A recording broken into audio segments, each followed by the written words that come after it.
So we started this series of creating a world that works for all in early January, in the new year. And we started out the first week looking at it from our own personal responsibility.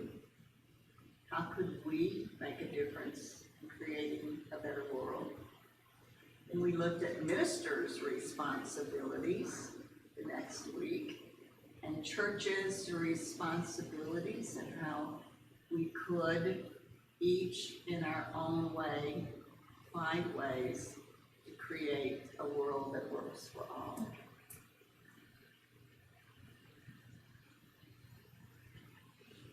Last week we talked about how we got here. How did we get where we are today? Things are pretty chaotic in our world today.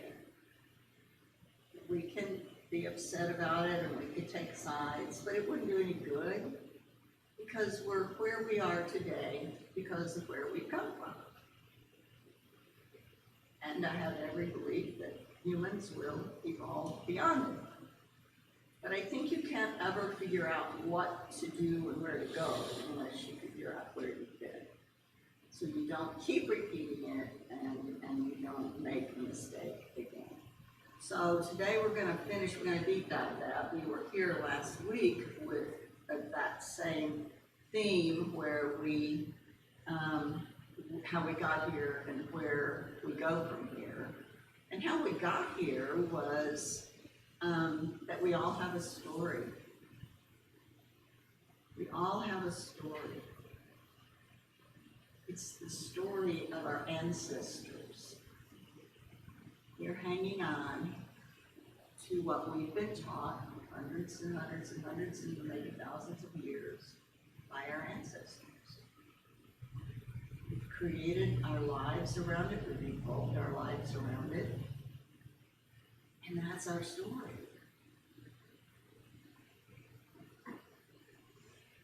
The problem right now, if you look at it, is the old story isn't working anymore. We've evolved beyond it, and yet we don't have a new story. Nature abhors a void. So if you have an old story that's no longer working, but you don't have a new one to put in its place, you're going to hang on to the old one.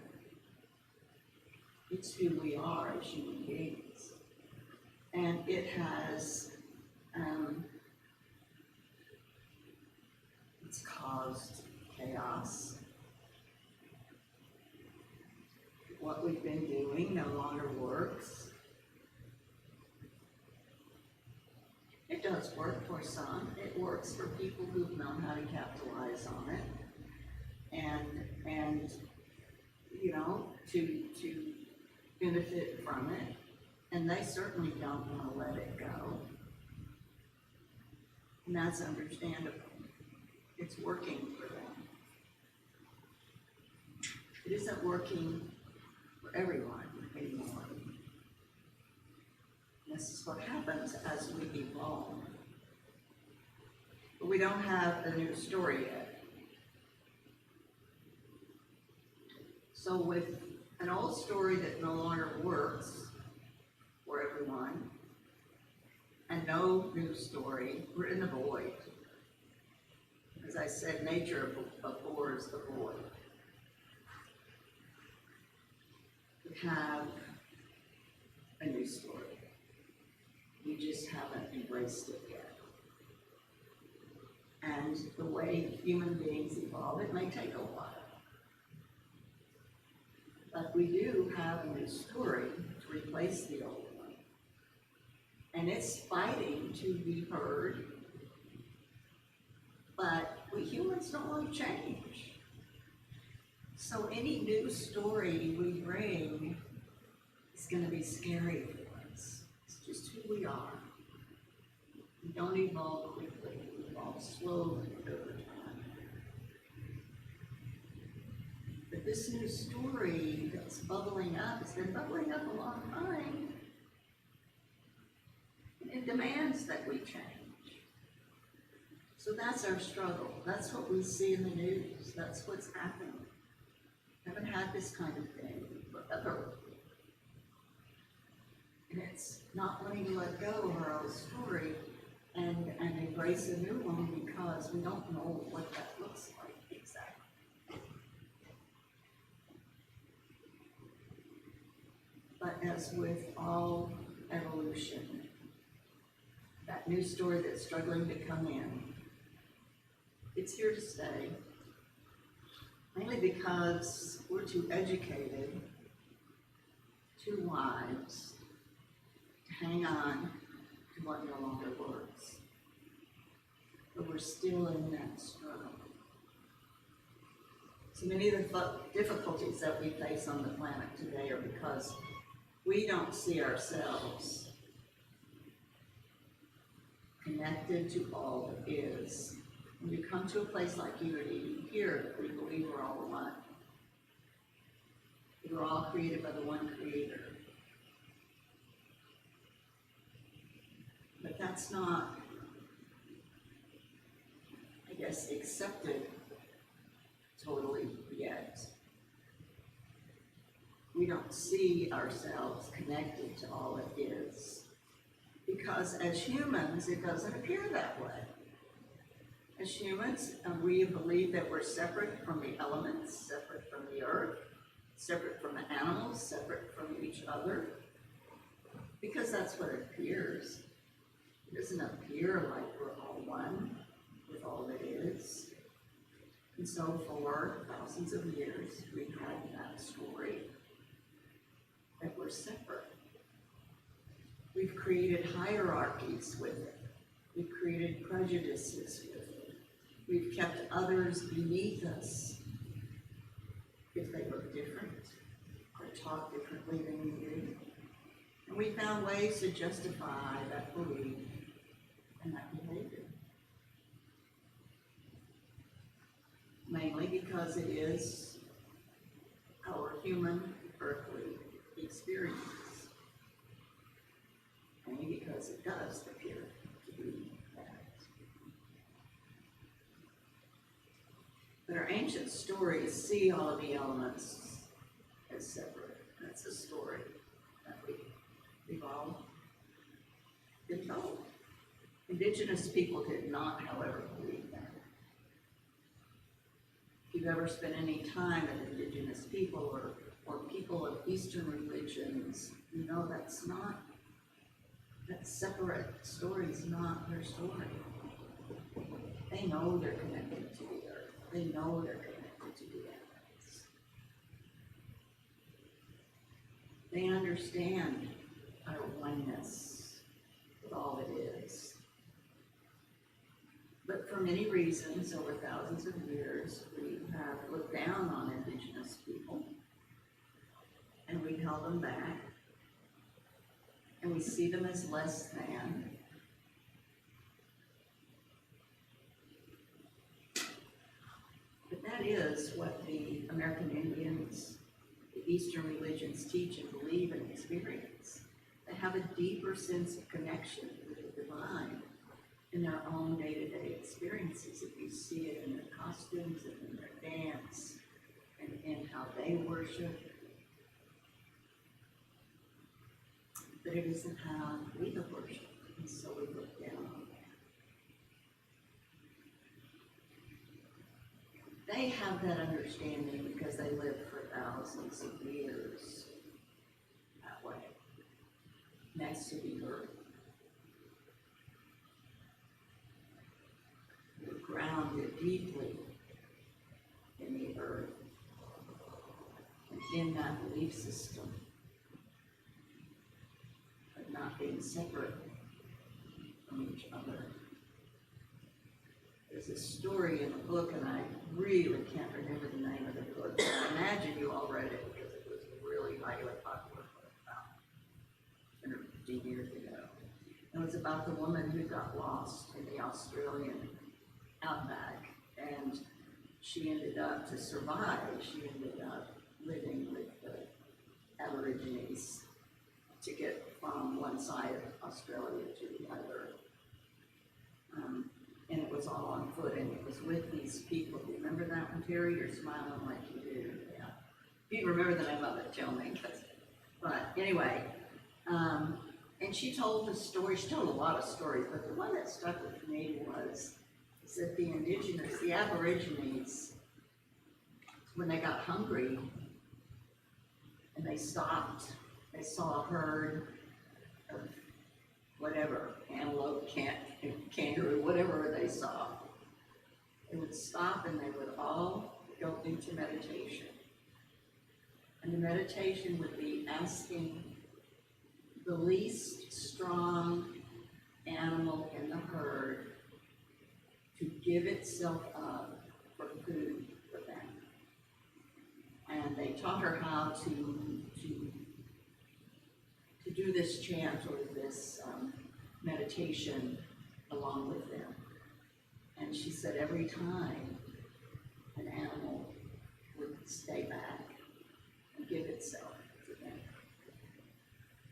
That is an amazing story, and it's just one small example of how we truly are connected when we really understand it. The Aborigines understood it. It was their survival. They learned how to do it a long time ago. And there hadn't been anybody who came along quite yet to tell them not to do it that way anymore. Or maybe they had, and they just didn't listen. But we have to realize that we truly are, and we've survived because we truly are all connected.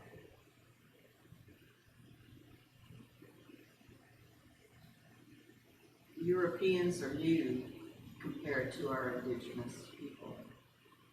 And the thing that changes the story, when we go back and look at our story, how it evolved, what changes it is the Roman Empire wanting one library, one language, one religion, one government, and the one that they chose for religion was Christianity.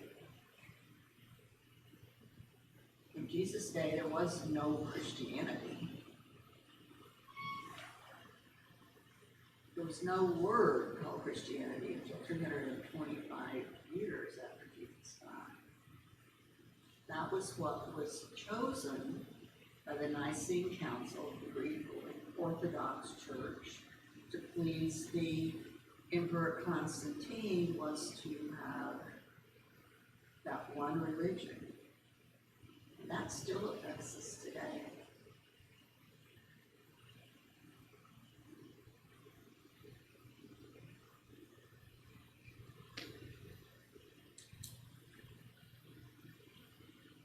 It has separated us from one another. It has caused a lot of difficulties on the planet. We have killed each other for it. And eventually, I don't know how many years ago, several hundred years ago, we even got to the place where we practiced separation between science and religion. We're coming back to that slowly. But all of those things help to make us feel separate from one another, superior to each other.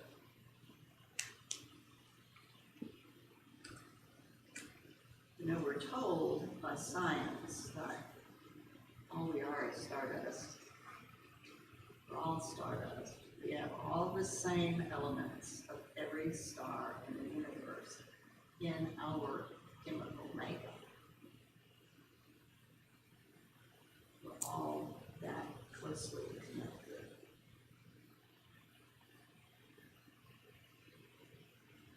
That was formed billions of years ago, and we are still that composite. That's another reason to look at ourselves as being that we are connected to all that is, because everything is that same composite chemical makeup. So we're not separate, but it is the story, and it feels like we're separate. We look at each other and we look different, we think differently, we come from different backgrounds, we don't eat the same foods. I mean, there's every evidence to the human eye that says we're different, certainly different than, or appear to be different than the trees and the rocks and the animals. So it's not a hard story to accept. It actually has worked, because you see, when we feel like we're not connected to one another, then we don't feel so badly if we take advantage of one another or of someone, or that we openly feel separate than, or more than, or even less than. That opinion, or that apparent reality, can make us feel justified.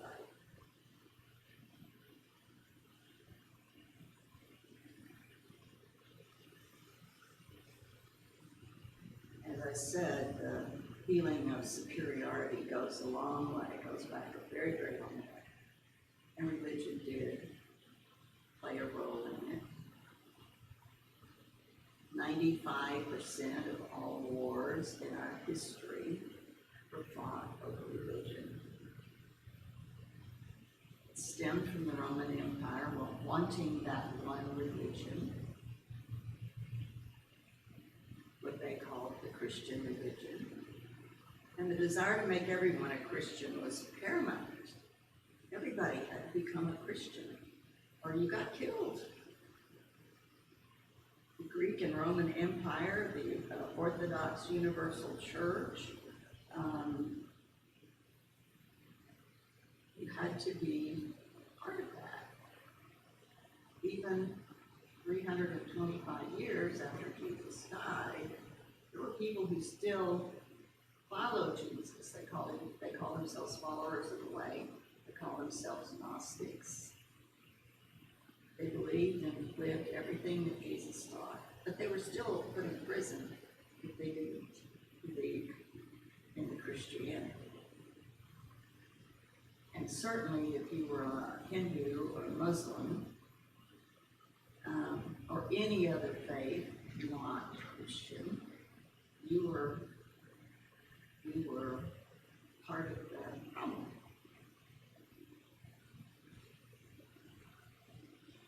So people were killed in great masses if they refused to become Christians. So we fast forward to the Renaissance. The Renaissance was a great time in history for becoming more intelligent with the math and the art and so many things. But it also had an influence. And the influence was that Jesus became a fair-skinned, blue-eyed, kind of light brown-haired sort of guy in all the pictures, as did the Virgin Mary, as did all of the people in the Renaissance religious art. That's who they became. When the absolute truth is, Jesus was born in the East. He was Aramaic, he spoke Aramaic. He was probably darker than, he may have been black, no one knows. But he certainly wasn't white and fair-haired and blue-eyed. And all of these things took a long time to inculcate into our belief system. But that story has prevailed. And it has done a lot of damage.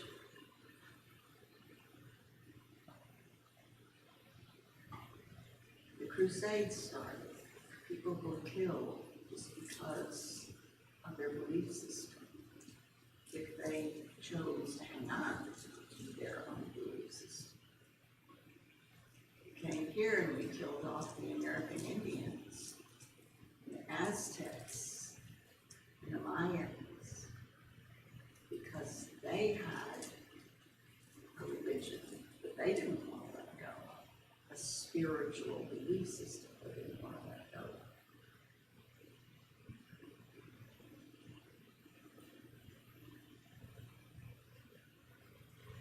But they had something that they did not let go of, and that is believing that we're all created by the one creator, and that love is the answer. Love of nature,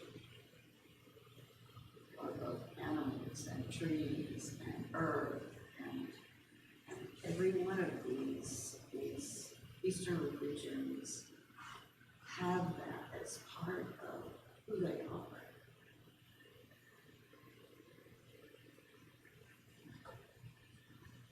They all have some form of the golden rule, some form of doing unto others as you would have others to do unto you. And that's been a theme through our whole month of January. And everything we look at, and in everything we've brought to the surface, doing unto others as you would have others do unto you is in every religion. Eastern religion, Christian religion, every religion has the golden rule. And it's so simple. Do unto others as you would have others to do to you.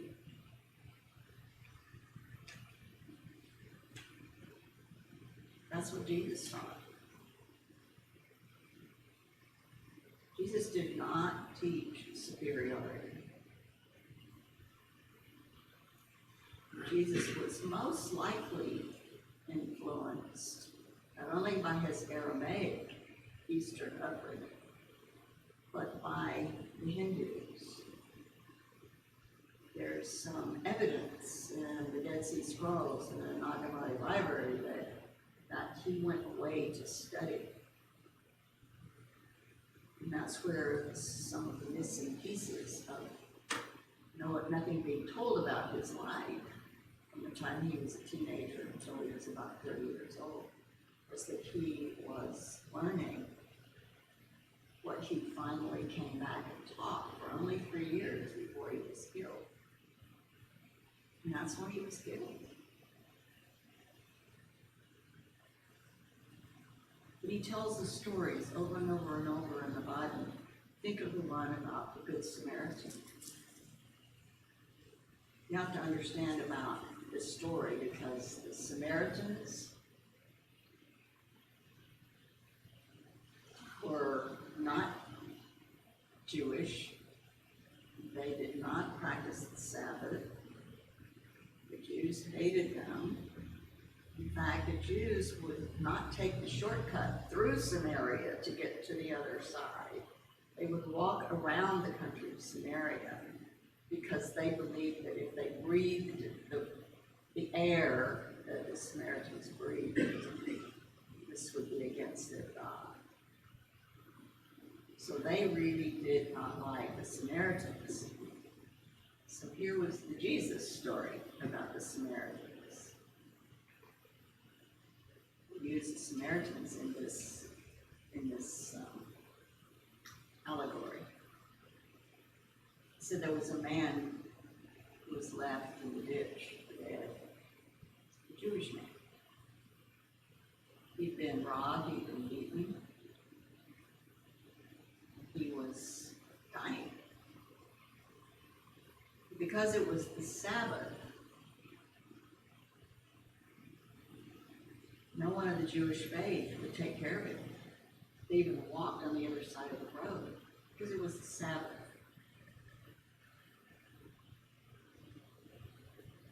And the Sabbath belonged to God. They could not do anything on the Sabbath. So they were willing to let their fellow Jewish person die. But in this story, in this parable that Jesus told, he said, the Good Samaritan came by, picked him up, put him on his donkey, took him to an inn, paid with his own money the innkeeper to take care of this man and try to bring him back to life, and that he would be back in 3 days. He would give him more money if he needed to, and he would pick him up and take him wherever he was well. And I'm sure in his parable, this was a Samaritan who did this, because Jesus was always teaching.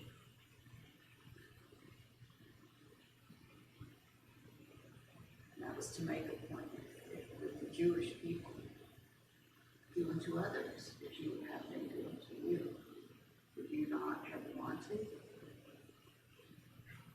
the Good Samaritan to take care of you, bring you back to good health, and not leave you for dead in the ditch? All of Jesus' stories were about that. All of Jesus' stories were teaching us to be caring of others and always following that golden rule. There's the other stories that he refused to stone the adulteress. And he said to the crowd, "Let him who is without sin cast the first stone." They all put their stones down. He ate with lepers, which was absolutely, he got killed for that. That was really the last straw for the Jews. They just couldn't watch him break all those laws over and over and over again. He ate with the mentally ill, he took care of the mentally ill. He always lived and taught from the Ten Commandments and the Golden Rule. He taught compassion. He taught equality.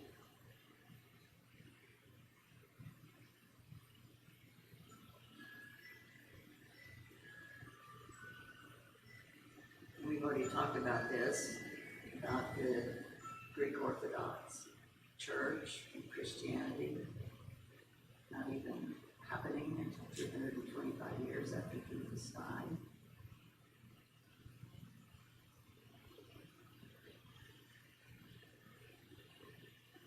It's so important to know these details of our history, to see how these details of our history have shaped our world, to see how they have done so much damage and caused so much prejudice and so many deaths. All in the name, early on, of a Roman emperor who wanted power, and who those people who surrounded him gave him that power in whatever means they knew how to do. Roman Catholic Church, the Universal Church, knew the Aramaic stories of Jesus. They tried to burn a lot of the literature, but no one was allowed to own a Bible. No one was allowed to own a document except the Catholic Church, and no one was allowed to even write out a new Bible except the monks. And once you were a monk, you never left the monastery. because all of that was kept secret. It was not known until the 1300s. And in the 1300s, a man named Gutenberg, living in Germany, decided that every human, every household should own a Bible. And he created the Gutenberg printing press so he could print out Bibles and other documents so that everybody could be informed. Because up until the 1300s, no one was informed of most of this. So after he created Bibles in Germany, another way, some of you know this, we've talked about it before, 1300s was the first time that God was called God, G-O-D. God had been called 22 other names before that. But God is a German word, and it means good. So even though we have an English translation in all of the Bibles, in the era of when those documents were written, Jesus was called many other names besides God. It's important that we understand this way that we evolved, because we're so afraid of evolution, and yet we've survived it and we've thrived on it, and we continue to learn, and you can't stop the learning. You can try, but you can't. It's like Gutenberg came along. He tried, he stopped a lot of that.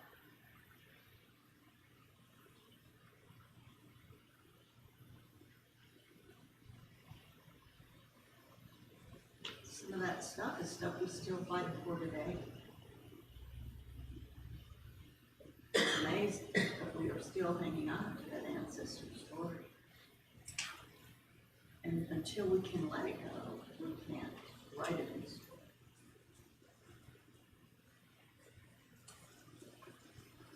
So, as we decided to make Christianity the one religion, and that came down through the ages,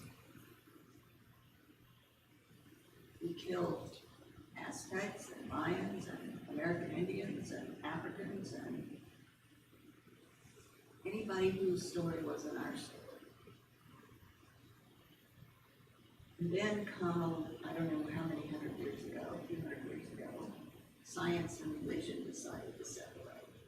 Because science was beginning to learn things that didn't jive with religion. And so that was another change and difference. And that held us back. But all of these things are just who we are as human beings evolving.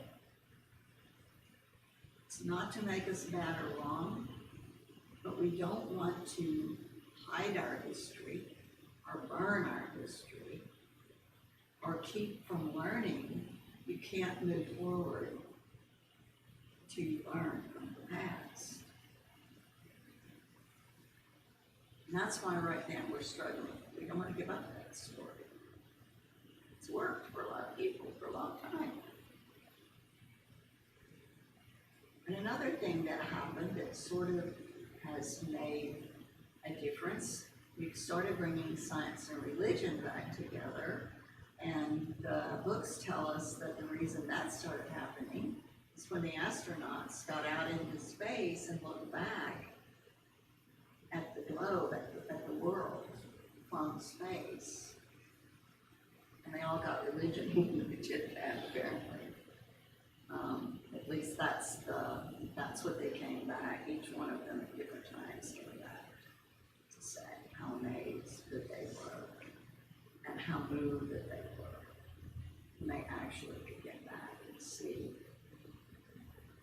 the world.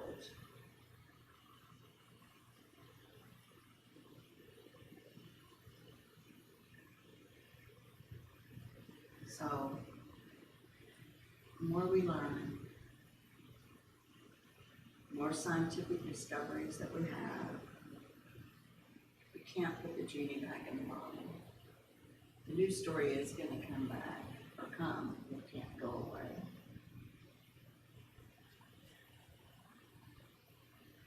But if we know the story, and we know where we came from, moving from here on might be easier. Maybe we can stop being divided and stop killing each other, because we feel like killing each other is the only way to keep our old story. Everything,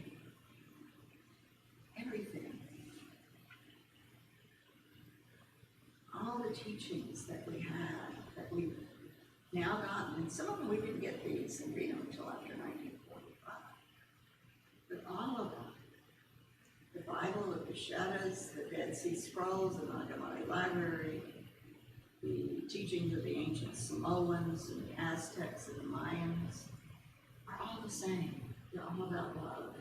They're all about inclusion. They're all about, in some way, that they speak their language.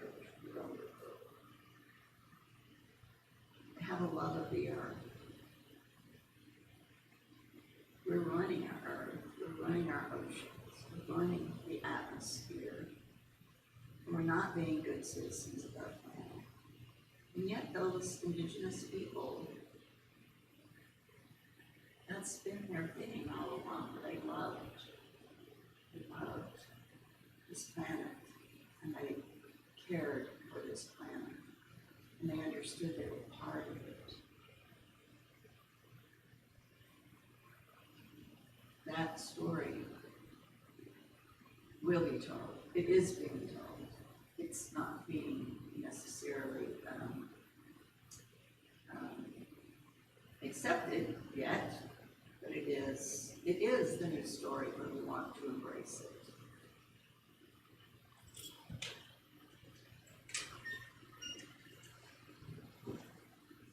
It doesn't serve us, and it doesn't serve our planet if we aren't aware and involved and paying attention. It's a big kind of badge that New Thought people wear. I don't watch TV. I don't want to know what the news is. It just brings me down. We can't afford that. We can't afford that. We have to learn. We have to know what's going on. We have to know what's being said. And we have to fact check everything. There's too much misinformation out there. We have to be informed. Until we're informed and know the truth, we can't create a story that will work for everyone. You need to write them this story. You need to create a world that works for every human, every creature, every plant, every tree, every animal. Because we are part of it. We are not separate from it. There's a divine perfection in this universe. And yet, even though our universe is perfect, man has the capability to destroy it. We're doing that. We've got to stop. And sadly, we have the capability to destroy one another.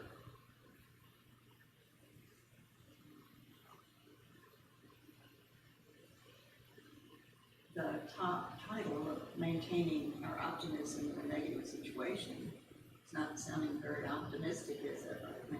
But I don't mean it to be that. It just simply means we have to wake up. We can't look the other way. You can't say we don't want to know what's going on in the world because it brings us down. We are the world. We're part of it. We won't know how to be kind and good at it if we don't know what's going on. We can't just buy into everything that's being put on our televisions or written in our newspapers. We have to fact check. We have to pay attention. We have to see, is this something that's going to create a world that works for everyone? Or is this something that's working for a few? We have to keep ourselves informed so we can do our part. Because we humans are powerful. We can turn this around. Yes, we can. I hear an amen back there. But it's going to take us all. We all have to be, this is part of who we are as the human race. What caused this? What caused this whole thing about separation and fear and all of the ways that we've strayed? It's fear. We talked about this last week. We have this low fear vibration, and it creates all kind of low vibration behavior. And on the other end of our vibrational scale, we have love. This is where we are. This is taking the highway. This is where we want to be. We don't want to have all of our decisions and our treatment of one another be driven by fear and greed, or stoked by the belief that there's not enough. See, that's one of the things that does it. If I'm afraid, or if I decide to be greedy, it's because I think I don't have enough. And yet we know that this planet is so plentiful. There's an appearance of not enough, yes. That's not the truth of the creation of this planet, or the creator that created it. Once we know the higher truth of our ability to create our own reality through our energetic vibration into the quantum field, that's really the new story. How long that'll take, I don't know. But that is the story. There's no reason to be afraid or to think there's not enough. We have been given the capability to use the energy that we have to create whatever we want. And people are doing that. Not the majority yet, but people are doing it, creating what they want out of understanding the energy vibration that we put out into this place we call the quantum field. In the biblical days, they call that faith. All religions have some form of that. They didn't know there was a quantum field. They knew that if you had enough faith, if you had enough belief, if you held onto it strongly enough, this is what Jesus taught. How much do you want to get well? If you want to get well, pick up that pallet and walk. Take that energy. Do what you can do, and you will walk again, or live, or whatever. It's called faith. It still can be called faith. Truth is, it's the energetic vibration we put out into that quantum field.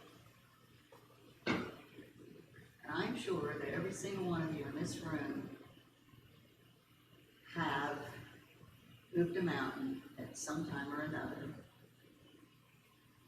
What Jesus said, if you have the faith of a mustard seed, you can say to that mountain, move, and it will move. We've all been there, we've all done it. We might have thought it was an accident or a coincidence, but we all know how to do it. You can do it again, and again, and again, because that's who you were created to be. But when we understand that, there won't be any fear of lack or any need for greed. We will know that we are the creators of our world and our reality. All of you here have had that experience, I know. You believed and you achieved something, every one of you, probably many times. We all can. We just have to know it's who we're created to be, and we can do it whenever we want. We do have to learn how. And it's the successes that will get us moving faster forward is the love. Love can write the most most powerful news story we could ever write. Love for the earth, love for each other, love for the future of our children. It's all about love for the plants and the animals, and what this planet and this solar system gives to us. All it wants from us is love. That really includes love for each other. Many of you, I feel like when I do these talks on Sunday morning, I'm preaching to the choir, because this is who most of the Unity people are, and many of you in this room right now are fighting for some cause, the love of something that you love, that you are putting your energy into now. So, I'm just, I guess, giving you a reminder. Reminders that we're here for each other, here to share and care. We're here because we've been given that commandment. In the very first chapter of Genesis, verse 26, we're told that we are to be good stewards of everything that was created in the first 7 days. And we know those are not literal, but we know they are parables to teach.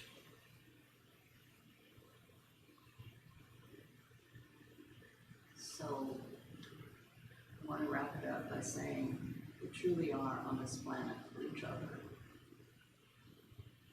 We're here to share, here to care for, here to follow that one commandment, do unto others as you would have them do unto you. To be good stewards of this beautiful planet that we've been given. To stop listening to fear. To stop living in fear. To stop thinking that we need to control everything and everybody in order to survive. That's not the truth. To stop listening to people who are fear mongers because they want to be in control. Fear is a great way to get control over people.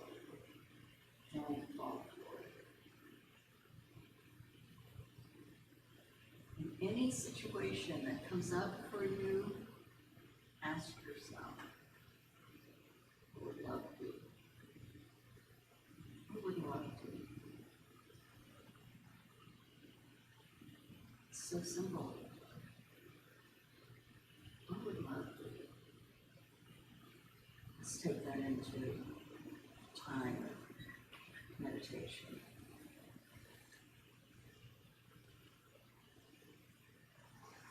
So it's a time to lay things aside. Allow yourself to be fully present to the moment.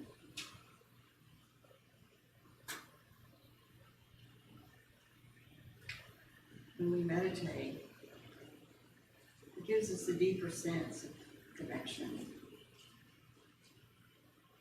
deeper sense of connection with our spirit, with the divine.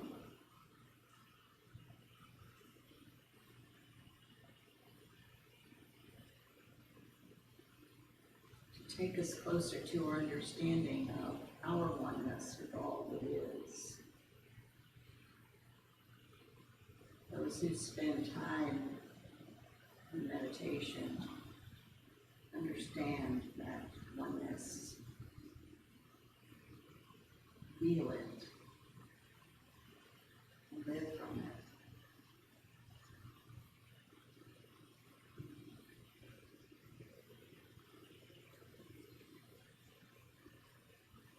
So we know that we really have only two energies. One is love and one is fear. And on that scale, on that spectrum, we have all the different ways that we either experience love or experience fear. We get to choose. We truly get to choose how we show up. what we choose to love, how we choose to live, what we choose to listen to.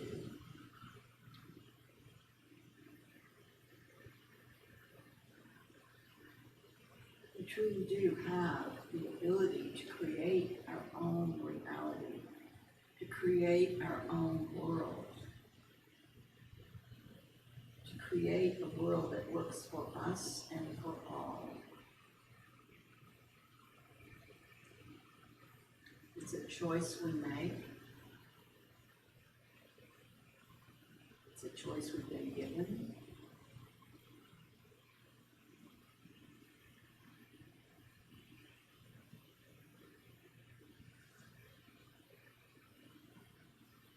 Fear is not going to ground us in our spiritual teachings.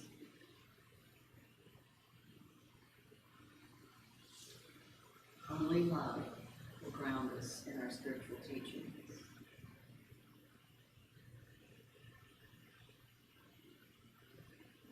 Recognition and the constant checking in. Are we coming from our human, or are we coming from our divine? We are both. We are both human and spirit, both human and divine. And at any given moment, and at every given moment, we have a choice. How do I show up? Do I choose love? Do I choose to live in that faith? Do I choose to listen to fear, live in fear?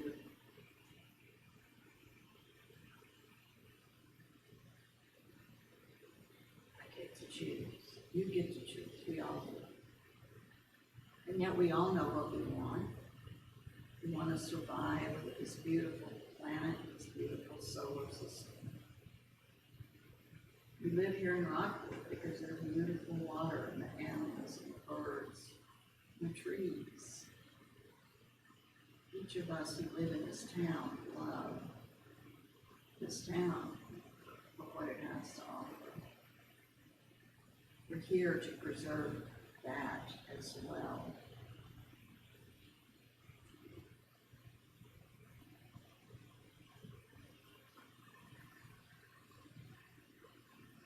Choice and free will are our gifts. Moment to moment, I get to choose how I show up, who I am in the world, what my next thought will be. It will be a thought of love or a thought of fear. We all have that. That's what we've been given. It's a gift of choice.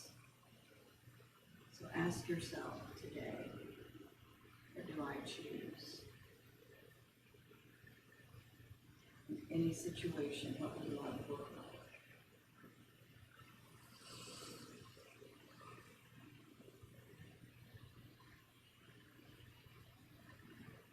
What would the world look like? All of us chose love.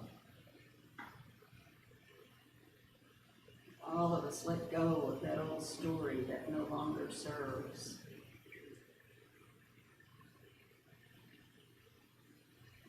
And create a new story.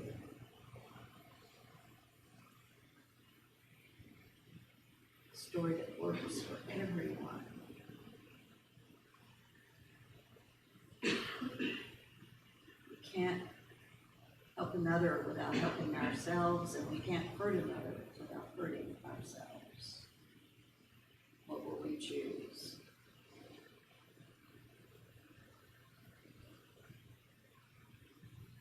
So as we move out into this day and into this week, we do so thoughtfully.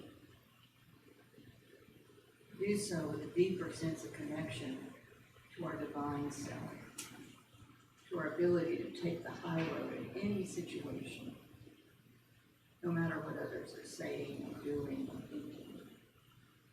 We get to choose.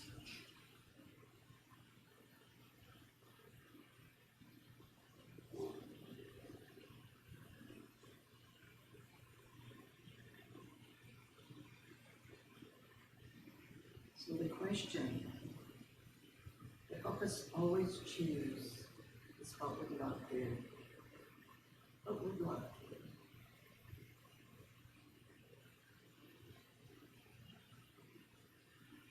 Am I doing unto others what I would want done to me?